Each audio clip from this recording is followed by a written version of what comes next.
Hello friends, അപ്പോൾ എപ്പോഴും ഇങ്ങനെ റൂമിൻ്റെ ഉള്ളിൽ തന്നെ ഇരിക്കുന്നതുകൊണ്ട് ഇടയ്ക്കൊക്കെ പുറത്ത് പോകാൻ വേണ്ടി എല്ലാവർക്കും നല്ല ഇൻട്രസ്റ്റ് ആണ്. അപ്പം ഞങ്ങളൊരു ഫ്രൈഡേ സാറ്റർഡേ ഒരു ട്രിപ്പ് പ്ലാൻ ചെയ്തു. ഞങ്ങൾ 2 ഫാമിലിയാണ് ഉള്ളത്. വളരെ പെട്ടെന്ന് തന്നെ തീരുമാനിച്ചതായതുകൊണ്ട് കണ്ട സാധനങ്ങളൊക്കെ വാരിയെടുത്ത് ഞങ്ങൾ പുറപ്പെട്ടു. അത്യാവശ്യം ഒരു ലോങ് ഡ്രൈവ് തന്നെയാണ്. ഏകദേശം ഒരു 4 അവർ യാത്രയുണ്ട്. പിന്നെ കൂടാണ്ട് വീക്കെൻഡും ന്യൂ ഇയറിൻ്റെ തിരക്കും ഒക്കെ ആയതുകൊണ്ട് തന്നെ അത്യാവശ്യം നല്ല ട്രാഫിക്കും ഉണ്ട്. അപ്പം ഞങ്ങൾക്ക് മെയിൻലാൻഡിലേക്കാണ്. അപ്പോൾ പാലമൊക്കെ ബ്രിഡ്ജൊക്കെ കടക്കണം. അതൊക്കെ കടന്ന് കുറച്ചധികം പോകാനുണ്ട്. ഞങ്ങൾ ഏകദേശം രാവിലെ ഒരു 10:30 ആകുമ്പോഴാണ് ഇപ്പോൾ റൂമിൽ നിന്ന് ഇറങ്ങുന്നത്. പോകുന്ന വഴിയിൽ മുഴുവൻ ഇതുപോലെ പച്ചപ്പും കുറേ മാർബിൾ മലകളും അങ്ങനെ ഒരുപാട് കാര്യങ്ങളായിരുന്നു കേട്ടോ. ശരിക്കും പറഞ്ഞാൽ ഞാൻ അതിനിടെ ഒരു തగ్గടിച്ച്, ഇനിയല്ല ഇത്രക്കാരം മലകൾ ഇവിടെ ഉള്ളതുകൊണ്ടാണോ മലേഷ്യക്ക് മലേഷ്യ എന്ന് പേര് വന്നതെന്ന് പറയാൻ പറ്റൂലല്ലോ. അപ്പോൾ നമ്മളിങ്ങനെ ഓരോ കാര്യങ്ങൾ സംസാരിച്ചുകൊണ്ട് പോകുന്നത് തന്നെ സമയം പോകുന്നതൊന്നും അത്ര വേഗം നമുക്ക് മനസ്സിലായില്ല. കാരണം ഈ ഡ്രൈവൊക്കെ പെട്ടെന്ന് പോകുന്ന പോലെ തോന്നി. ഇതുപോലൊരു ടണലിലെ കൂടിയൊക്കെ ഞങ്ങൾക്ക് യാത്ര ചെയ്യാനുണ്ടായിരുന്നു. പെനാങ്ങിനോട് തൊട്ടടുത്ത് നിൽക്കുന്ന സിറ്റിയാണ് കേട്ടോ ഇപ്പോൾ എന്ന് പറയുന്നത്. അപ്പോൾ ആ ഇപ്പോയും ക്രോസ് ചെയ്തിട്ടാണ് നമ്മൾ പോകുന്നത്. സോ ഞങ്ങളുടെ യാത്ര കാമറൂൺ ഹൈലാൻഡിലേക്കാണ്. ആ കാമറൂൺ ഹൈലാൻഡിൻ്റെ ഒരു ഗേറ്റ് വേ ആയിട്ട് അറിയപ്പെടുന്ന സിറ്റി കൂടിയാണ് ഇപ്പോൾ എന്ന് പറയുന്നത്. ഇപ്പോയിൽ നമുക്ക് എവിടെ നോക്കിയാലും ഇതുപോലെയുള്ള മൈനിങ് ഇൻഡസ്ട്രീസ് ആണ് കാണാൻ പറ്റുക. ഇവിടെ എല്ലാ മലകളും ഏകദേശം ഇതുപോലെ JCB കൊണ്ട് പകുതിയും മുക്കാലും ഇതുപോലെ മൈൻ ചെയ്ത രീതിയിലാണ് കേട്ടോ നമുക്ക് ഇവിടെ കാണാൻ പറ്റിയത്.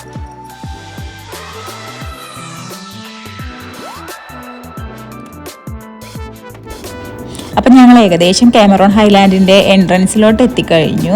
അപ്പോൾ ഇനി അങ്ങോട്ടുള്ള റോഡ് എന്ന് പറയുന്നത് ഒറ്റവരി പാതയാണ്. അത്യാവശ്യം നമുക്കിവിടെ നോക്കുമ്പോൾ കോടയും കാര്യങ്ങളും ഒക്കെ കാണാൻ വേണ്ടി പറ്റും. നമ്മളീ പോകുന്ന സ്ഥലത്ത് പ്രത്യേകിച്ച് കാര്യമായിട്ട് കാണാനൊന്നും ഉണ്ടായിട്ടൊന്നുമല്ല. പക്ഷേ നമുക്ക് ഇവിടുത്തെ ഒരു ക്ലൈമറ്റിൽ നിന്നൊക്കെ ഒരു ചേഞ്ച്, നമ്മളിപ്പോൾ നാട്ടിൽ നിന്നൊക്കെ ഊട്ടിയിലൊക്കെ തണുപ്പിന് പോകുന്നില്ലേ, അതുപോലെ തന്നെയാണ് ഇവിടുന്ന് കാമറൂൺ ഹൈലാൻഡ്സിലേക്ക് മിക്ക ടൂറിസ്റ്റുകളും പോകുന്നത്. പിന്നെ കൂടാണ്ട് അവിടെ കുറേ ഫ്ലവർ ഗാർഡൻസ്, അതുപോലെ തന്നെ സ്ട്രോബെറി തോട്ടങ്ങൾ, ഇതൊക്കെയാണ് അവിടുത്തെ മെയിൻ അട്രാക്ഷൻ എന്ന് പറയുന്നത്. ഇവിടെയൊക്കെ നല്ല കോടയാണ്. നമ്മൾ ഏകദേശം ഇതിൻ്റെ ടൗൺ ഏരിയയിലേക്ക് എത്താനായി. അതിന് മുന്നേ ടൗൺ ഏരിയയിൽ എത്തുമ്പോൾ അത്യാവശ്യം നല്ല ബിസി ഏരിയ ആയിരുന്നു. അതായത് ഇവിടെയുള്ള ആൾക്കാർക്ക് വേണ്ടിയിട്ടുള്ള അത്യാവശ്യം ഷോപ്പും കാര്യങ്ങളും, അതുപോലെ തന്നെ ഈ സൈഡിലൊക്കെ കാണുന്നത് എന്ന് പറയുന്നത് ഇവിടെയുള്ള സ്ട്രോബെറി തോട്ടങ്ങൾ, ഫ്ലവർ ഗാർഡൻസ്, ഇതൊക്കെയാണ് കേട്ടോ.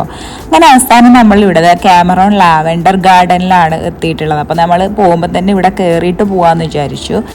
അപ്പോൾ ഇതിൻ്റെ ഉള്ളിലത്തെ വിശേഷങ്ങൾ എന്തൊക്കെയാണെന്ന് നമുക്ക് ഇതിൻ്റെ ഉള്ളിൽ കയറി നോക്കാം. അപ്പോൾ ഇത് ഞാൻ ടിക്കറ്റൊക്കെ എടുത്തു. ഒരാൾക്ക് 20 റിങ്കറ്റാണ് കേട്ടോ ഉള്ളിൽ കയറാൻ വരുന്നത്. ഞാൻ ഇതുവരെ ലാവൻഡർ പൂക്കൾ കണ്ടിട്ടില്ല കേട്ടോ. അതിൻ്റെ എസെൻസും ഉണ്ട്, അതായത് സോപ്പ്, പൗഡർ, അങ്ങനത്തെ സാധനങ്ങളൊക്കെ ലാവൻഡർ എസെൻസിൽ അത് കണ്ടിട്ടുണ്ട്. അപ്പോൾ ഞാൻ ഇങ്ങനെ ആ ഒരു സ്മെല്ലൊക്കെ ഉദ്ദേശിച്ചാണ് ഇതിൻ്റെ ഉള്ളിൽ കയറിയത്. അപ്പം ഇതൊന്നും ലാവൻഡർ പൂക്കളല്ല, ഇതാണ് കേട്ടോ ലാവൻഡർ പൂക്കൾ. അപ്പം ഞാൻ ഉദ്ദേശിച്ച പോലെ ഇതിൻ്റെ ഉള്ളിൽ മൊത്തം ലാവൻഡർ പൂക്കളുടെ കളക്ഷൻ അല്ല ഗൈസ്, ഇവിടെ എല്ലാ പൂക്കളും ഉണ്ട്. അപ്പോൾ ഇതിനൊരു പേരിട്ടത് മാത്രമാണിത്.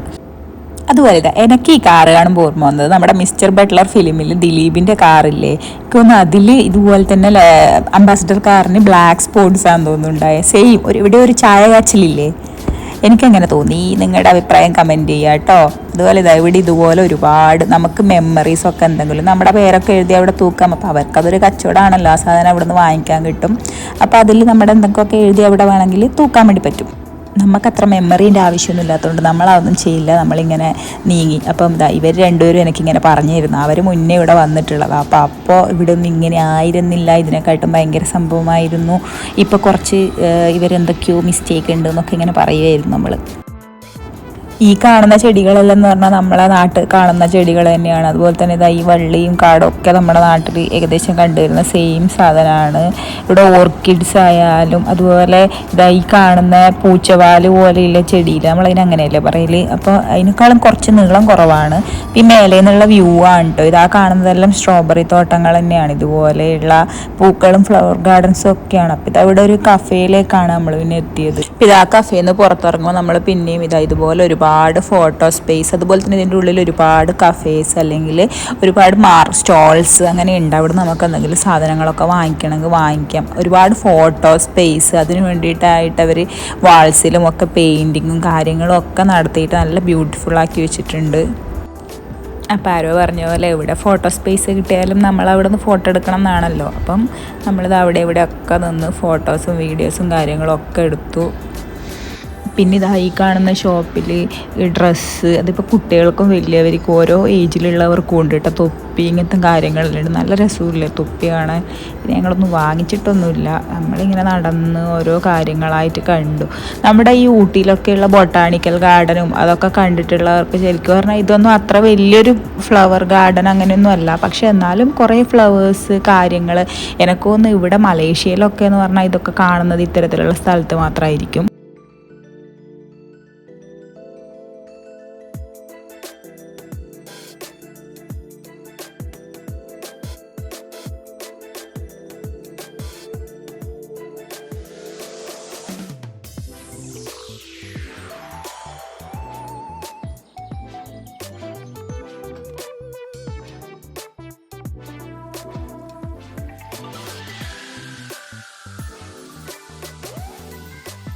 ഇതാ ഇപ്പം ഞാനീ പോകുന്ന സ്ഥലത്താട്ടോ ഇവിടുത്തെ മെയിൻ അട്രാക്ഷൻ ഇതാ സെൽഫ് പിക്ക് സ്ട്രോബെറി. അപ്പോൾ നമുക്ക് സെൽഫ് പിക്ക് ചെയ്യാം എന്നാണ്. പക്ഷെ ഞങ്ങൾ കയറി ചെല്ലുമ്പോൾ കണ്ടത് ഗൈസ് ഇവിടെ ക്ലോസ്ഡ് ആണ്. കാരണം എനിക്ക് തോന്നുന്നു ചിലപ്പം എല്ലാം കൂടെ നല്ലോണം റൈപ്പനാവാത്തതുകൊണ്ടായിരിക്കും ഇവരിവിടെ പറിക്കാൻ പറ്റില്ല എന്നാണ് എഴുതി വെച്ചിട്ടുള്ളത്. അപ്പോൾ എന്തായാലും ഒറ്റയ്ക്ക് സ്ട്രോബെറി ഒക്കെ പറിച്ച് കൊണ്ടുവരാമെന്നുള്ള നമ്മുടെ ഒരു ആഗ്രഹം അവിടെ ക്യാൻസലായിപ്പോയി. പക്ഷെ ഞങ്ങൾ ഇങ്ങനെ എല്ലാം കണ്ടു, ഇങ്ങനെയാണ് സ്ട്രോബെറിയും സ്ഥാനങ്ങളൊക്കെ ഉണ്ടാവുക എന്ന് മനസ്സിലായി. ഞങ്ങളെപ്പോലെ കുറേ ആൾക്കാർ ഇതുപോലെ ഇവിടെ പറിക്കാൻ വേണ്ടിയിട്ട് വന്നിട്ട് മടങ്ങി പോകുന്നുണ്ടായിരുന്നു. പിന്നെ അവസാനം അവരവിടെ പറിച്ച് വെച്ചിട്ട് സെയിലിന് വെച്ചിട്ടുള്ള സാധനങ്ങൾ ഉണ്ടായിരുന്നു അവിടെ. അപ്പോൾ അതിൽ നിന്ന് ഞങ്ങളൊരു ബോക്സ് വാങ്ങിയിട്ട് ഞങ്ങൾ ഇറങ്ങി. ഇവിടുന്ന് താഴേക്ക് ഇറങ്ങുമ്പോൾ കണ്ടൊരു കാഴ്ചയാണിത്. കുറേ കൺട്രീസിൻ്റെ പതാകകൾ ഇതുപോലെ ഓരോ പെയിൻ്റ് അടിച്ചിട്ടുണ്ടായിരുന്നു. അപ്പോൾ മറ്റൊരു സ്ഥലത്ത് പോയിട്ട് നമ്മുടെ കൺട്രീൻ്റെ പതാക കാണുമ്പോൾ നമുക്കൊരു പ്രൗഡ് മൊമെൻ്റ് ആണല്ലോ എന്തായാലും. ഇതുപോലെ ഇവിടുത്തെ ഗാർഡൻ്റെ തൊട്ട് മേലെ ആയിട്ടാണ് ഇവിടെ സ്ട്രോബെറി കൃഷി ചെയ്യുന്നത്. പിന്നെ ഇവിടെ കണ്ടൊരു കാഴ്ചയായിരുന്നു. കുറേ പെറ്റ്സിനെയൊക്കെ ഇവരുടെ കൂട്ടിലാക്കി കൊണ്ടുവന്നു. ഈ മൂന്നും ഇവരുടെ തന്നെയാണ് കേട്ടോ. 3 കിലോ പട്ടികളുണ്ട്. പക്ഷെ പട്ടിക്ക് നമ്മൾ ഫോട്ടോ എടുത്തതും വീഡിയോ എടുത്തതൊന്നും അത്ര ഇഷ്ടപ്പെട്ടില്ല, ഭയങ്കര കുരയായിരുന്നു.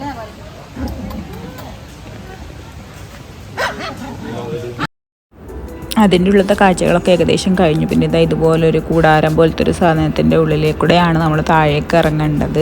അപ്പോൾ ഇവിടുന്ന് താഴെ ഇറങ്ങി ചെല്ലുമ്പോൾ തന്നെ നമ്മൾ നേരെ ഇവരുടെ തന്നെ ഒരു കൺസെപ്റ്റ് സ്റ്റോറിലേക്കാണ് എത്തുന്നത്. ഇവർ ഒരുപാട് സാധനങ്ങൾ, കുറേ ലാവൻഡർ എസെൻസ് അങ്ങനത്തെ കാര്യങ്ങളൊക്കെ ഇവിടെ സെയിൽ ചെയ്യുന്നുണ്ട്. പക്ഷേ ഇവിടെ ലാവൻഡർ പൂക്കളും അതിൻ്റെ എസെൻസും തമ്മിൽ യാതൊരു ബന്ധവും ഇല്ല കേട്ടോ. രണ്ടിനും 2 സ്മെല്ലാണ്. ശരിക്കും ഒരു ബന്ധമില്ലാത്ത പോലെയാണ് എനിക്ക് തോന്നിയത്. ഇവിടെ ഇങ്ങനെ ഒരുപാട് പില്ലോ ടൈപ്പ് സാധനങ്ങൾ, അതുപോലെ തന്നെ ലാവൻഡർ എസെൻസിനൊക്കെ അത്യാവശ്യം നല്ല റേറ്റ് ഉണ്ട് കേട്ടോ. ചെറിയ 10 ml ബോട്ടിലിന് തന്നെ 30 റിങ്കറ്റ്സ് ഒക്കെ വരുന്നുണ്ട്. അതായത് അത്യാവശ്യം നല്ല റേറ്റ് ഉണ്ട്. പക്ഷെ നല്ല സ്മെല്ലാണ്. അതിൻ്റെ ഒരു ഡ്രോപ്പ് എന്ന് പറഞ്ഞാൽ തന്നെ അത്രയും ഹാർഡായിട്ടുള്ള സാധനമാണ് കേട്ടോ. അത് നമ്മൾ ഏതിലേയും കൂടെ മിക്സ് ചെയ്തിട്ടൊക്കെ യൂസ് ചെയ്യാം എന്നാണ് അവർ പറഞ്ഞത്.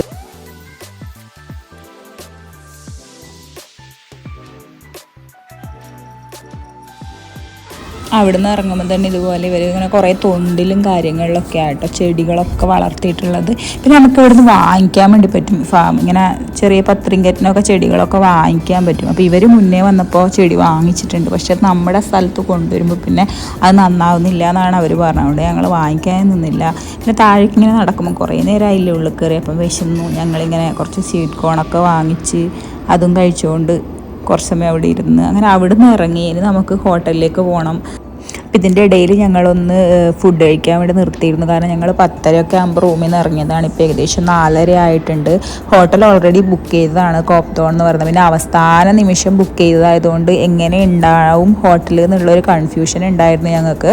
പക്ഷേ കയറി അതിൻ്റെ ലോബിയിലൊക്കെ എത്തിയ സമയത്ത് അത്യാവശ്യം നല്ല ഒരു ഡീസൻസിയൊക്കെ കാണുമ്പോൾ തോന്നി നമുക്ക് അത്യാവശ്യം നല്ല ഹോട്ടലാണെന്നാണ് ഒരു അനുമാനം. അപ്പോൾ ബാക്കി ഡീറ്റെയിൽസും കാര്യങ്ങളൊക്കെ നമുക്ക് ഉള്ളിൽ കയറിയതിന് ശേഷം നോക്കാം അല്ലേ.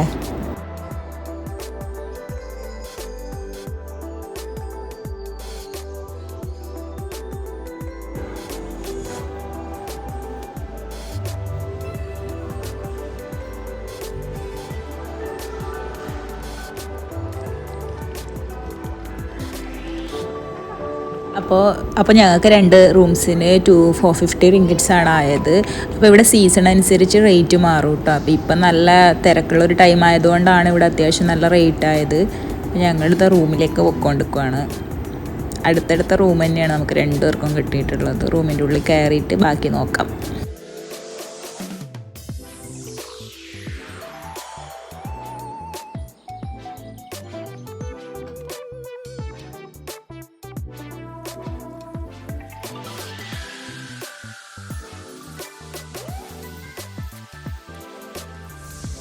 ഹലോ ഗൈസ്, അപ്പോൾ നമ്മൾ നമ്മുടെ റൂമിൽ എത്തിയിട്ടുണ്ട്.